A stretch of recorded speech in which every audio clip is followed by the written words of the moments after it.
Welcome back. Today we'll be looking at number 6, Kion Committee number 6, Rob Homney. So welcome back for the team, and Sensei Kerry here, who'll be helping me today, trying to explain number 6. So here we go.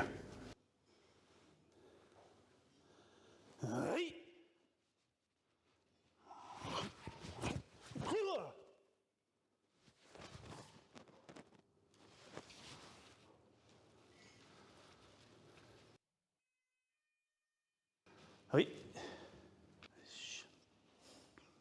Hey.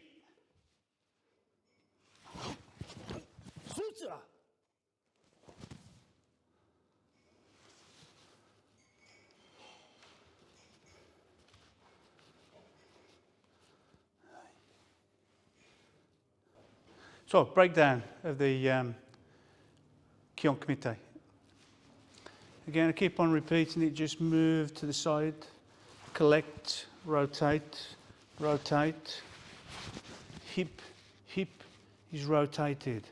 So that when the sock toe comes up, all I have to do is release this foot and it will take me in the direction of my hip.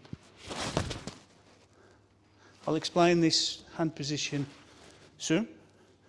Then my hip's rotated.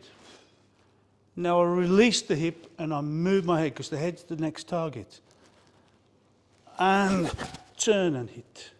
And try and get the punch to come up, coming from the hip. And elbow in. Because then it's connected to the body. You can start doing an asu with this hand, but not really necessary. Then with the hip is turned in for the punch. Now use the hip to come back. And up. Okay, if I can just explain the difference between Kion Committee number 2 and number 6. If you don't already know, okay, Sensei. So we sokoto with this leg, yeah, sokoto comes up, I can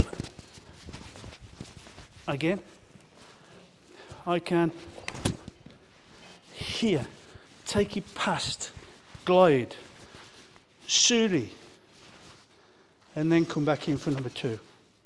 Yeah, I can't do that with number 6 because it's the other foot, right, slowly.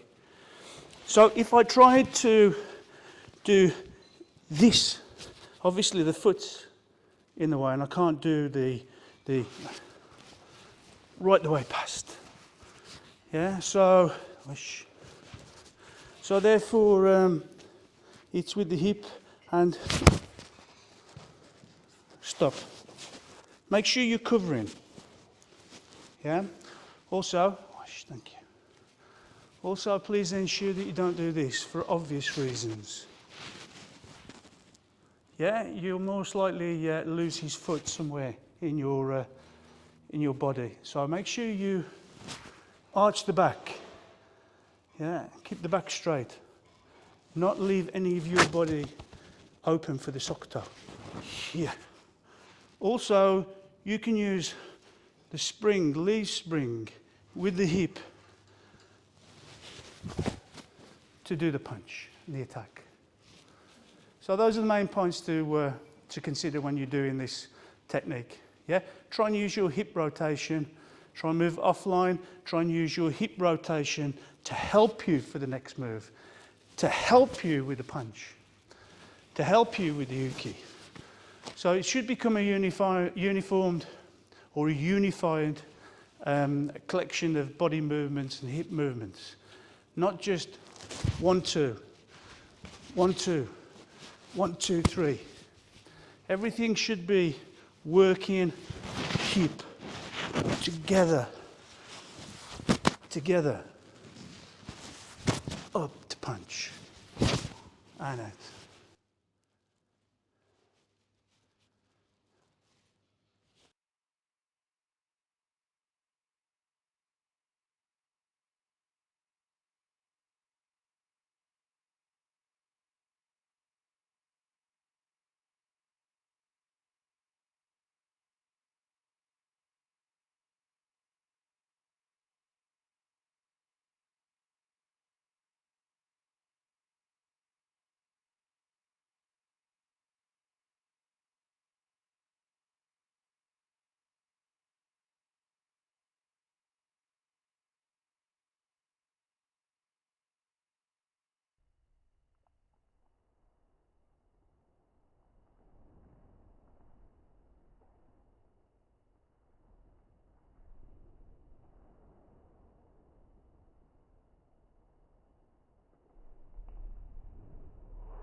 So from Uke's perspective, this is very similar to number 2. And you start with a linear punching attack, and then you have to change the angle to make the second attack, which is a Sokoto. The difference is we've now changed sides. We've gone from Migi to Hidari. But the principle's the same. Going forwards, the defender has now moved to the line, so we have to adjust the distance to suit and then make the attack. From this position, we use the forward energy to make the second attack, the second Gakuzuki. Try and remember your covers if you can. The Uke really shouldn't feel a lot of contact from the defensive techniques. Since I mentioned they tend to be suri rather than big ganambarais or big blocks. So if you're feeling a lot of impact, maybe not as smooth and as efficient as you can make the techniques. Try and make the defensive techniques smoother, more suri. So if you're doing the attacks for your partner and you're getting some big hits, then maybe they're not performing the techniques as good as they could.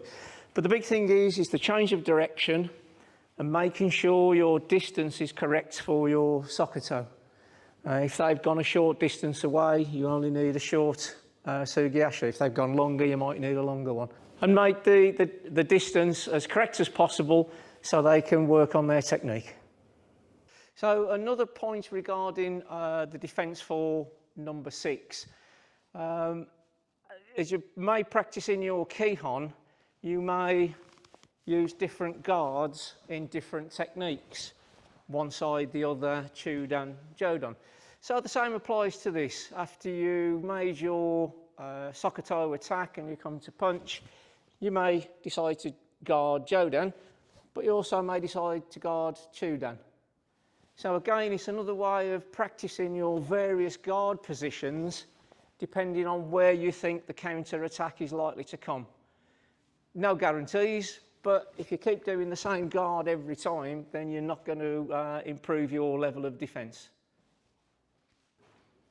Okay, so conclusion. Obviously my distance. Yeah, try and use your hips. Try and use your cover, your hips. Back straight. Yeah, that attacking your head. Use your hip and the leaf spring. Your hip release, your release of the back to uniform.